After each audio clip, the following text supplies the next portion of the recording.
The Lagos Chamber of Commerce and Industry has assessed Nigeria's economic outlook for 2026, highlighting both emerging opportunities and persistent challenges facing businesses and the wider economy.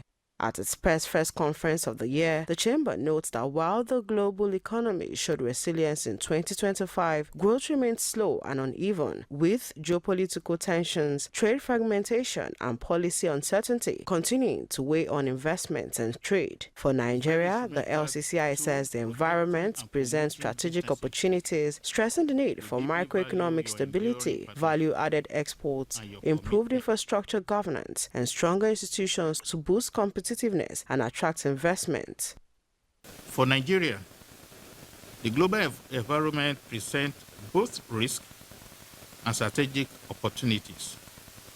Effectively leveraging this opportunity will require deliberate, coordinated policy action,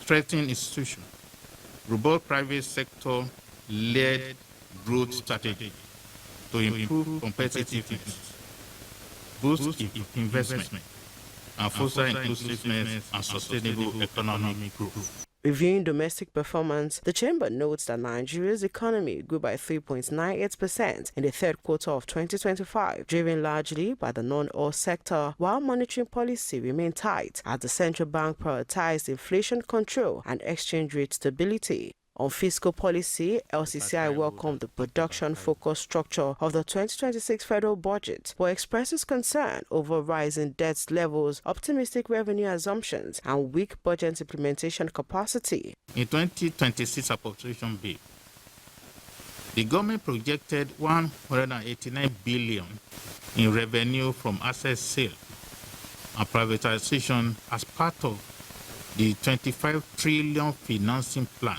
To bridge the fiscal gap, we urge the publication of a clear asset list, timeline, and use of proceeds, and recommend that the fund be reinvested in infrastructure, human capital, and productivity-enhancing projects.